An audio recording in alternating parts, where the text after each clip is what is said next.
Time Warner Cable is pleased to be an underwriting sponsor for Carolina Week. Coming up on the November 14th edition of Carolina Week, is a new report to improve safety taking students' rights away?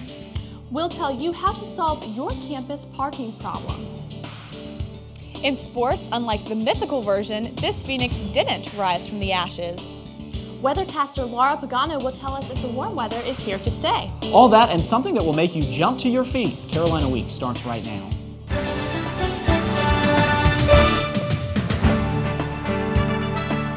From the James F. Goodman Studio in the School of Journalism and Mass Communication at the University of North Carolina at Chapel Hill, connecting campus and community, this is Carolina Week. Hello and welcome to the Wednesday edition of Carolina Week. I'm Adam Rue. And I'm Sarah Huffman. We begin tonight with breaking news.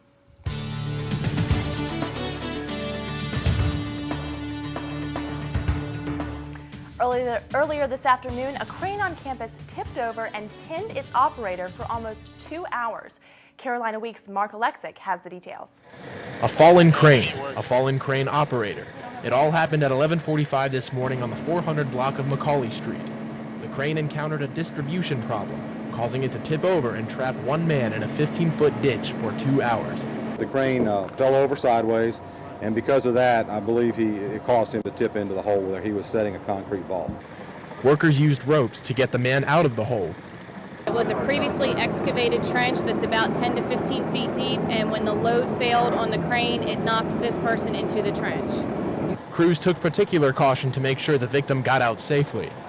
Because of the depth of where he was down about 12 feet, and because the sides were not shored up, it essentially was an uncontrolled hole, which is why we had to get a trench team here with the panels so that we could secure the sides and then go in and get him.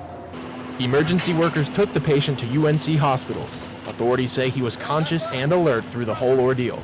In Chapel Hill, I'm Mark Alexic, Carolina Week. The News and Observer reports the victim's name is David Dale. An official at UNC News Services says his injuries are minor and he should make a full recovery. Faculty members in the Department of Physics and Astronomy are concerned after a major earthquake rattled northern Chile earlier today. Chilean government officials say there are no immediate reports of injuries, but damages include crushed cars under fallen buildings. UNC's prompt telescopes, used to educate students throughout our state, are located about 400 miles from the core of the quake. University professors at Chapman Hall are doing remote checks via teleconference for damages on the telescopes as we speak. They hope to complete the diagnostics soon. For updated information, tune into our radio counterpart, Carolina Connection, Saturday morning on WCHL. Paying the bills is always a concern for college students, and after tomorrow's tuition vote, students might have to have bigger bills to pay. The price of a Carolina education is expected to rise yet again. The Board of Trustees will meet tomorrow to decide if and how much to raise tuition. Student government officials asked students to voice their opinions about the proposal. Out-of-state undergrad Carrie Berkey says it's been hard to plan for the rising costs of a UNC education.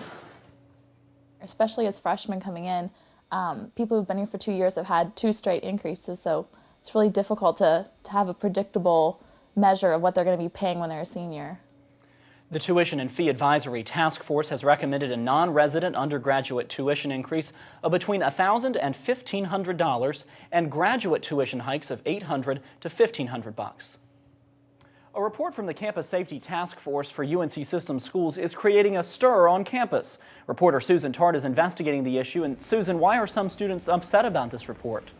UNC officials have been trying to improve campus safety for the past 10 years now. But Adam, the report suggests measures that some students say cross the line and take away their rights. Colleges across the U.S. are taking strides to prevent another Virginia Tech massacre.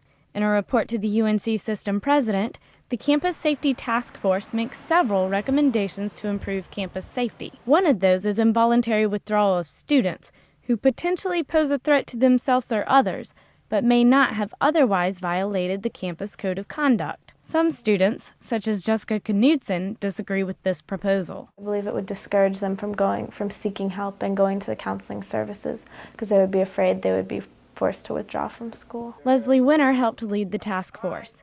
She says some of the schools are too small to adequately help severely troubled students. Everybody knows they are like a powder keg, waiting to explode, but we cannot give them the resources they need to deal with whatever problem they're having. But Knudsen says sending students home isn't the answer. Sending students home could send them into a worse depression because they're away from the activities and classes on campus. 9 of the 16 UNC system schools, including Chapel Hill, already have similar policies of involuntary withdrawal. Winter says the reason many people don't realize this is because the university tries to keep the students' best interest in mind. That's what we try to do. We try to be smart about it, being sensitive at the same time to student rights, to privacy, to freedom of expression, to due process rights, and all the other kind of important tensions. If students do get sent home, the university will help them sign up for online classes so that they can continue to feel a part of campus life. Susan, you mentioned that some students are upset the report might take away their rights. Do people say that it crosses the line?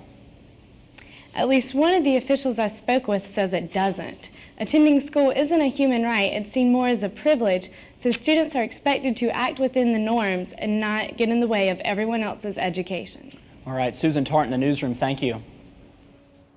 Locals will remember Chapel Hill resident Marty Revelette for his positive spirit despite being born with no arms. Revelette died in a car accident on Monday just south of Burlington. You learn to adapt, right? The rope is the trick. Even with his unique challenge, he lived an extraordinary life and is considered a local hero. Revelette taught himself to use his feet for his job in landscaping and to drive a car, but using his foot to steer kept him from wearing a seatbelt, and that's what cost him his life. Friends are taking up a collection for Revelette's family at Sutton's drugstore, where he was a regular. There will be a memorial service later this week.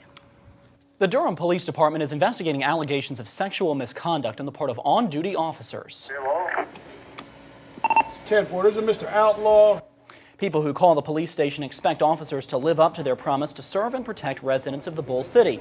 But some members of the community might begin to question the integrity of the police department after the allegations surfaced last weekend. Durham Police Chief Jose Lopez says he's concerned about how the community perceives law enforcement, and he hopes his department can work to correct it. Hopefully the community is aware of the fact that we're addressing these issues. We're not just letting them slide, and that when they do come up, that we're going to take care of them. The Durham Police Department came under fire in 1991 when word of an officer-run prostitution ring led to an inquiry by the State Bureau of Investigation. The officers were cleared in that case. For all of you seniors, it's time to take your picture for the yearbook. The Yakety Yak is having scheduled photo shoots all week for seniors and walk-in times for all undergrads. But the yearbook office was pretty slow Tuesday. So what happens to those students who don't get their pictures taken? A Yakety Yak spokesperson says there were only about 8 pages of undergraduate photos last year, compared to about 95 pages of senior portraits. But the faithless won't be nameless. There will be a full directory in the back of the issue. A pocket-sized device is becoming a popular way to stop cell phone users from chatting in public places. It's called a cell phone jammer, and it works by sending the same frequency as your phone. The frequency interrupts communication between the cell phone and the service tower. The strength of a jammer's signal varies from several feet to several yards. The devices are sold legally for safety reasons to places such as gas stations where cell phone usage is dangerous, but other uses of the jammer are illegal. The FCC says cell phone jamming is considered property theft and a safety hazard because it could block emergency calls. A first offense could cost you up to $11,000. We all know drinking is a big part of college life. But sometimes we forget alcohol's health hazards. Many college students enjoy large amounts of alcohol. I'm Sierra Moore, and I'll tell you why too much can cause more harm than you might think.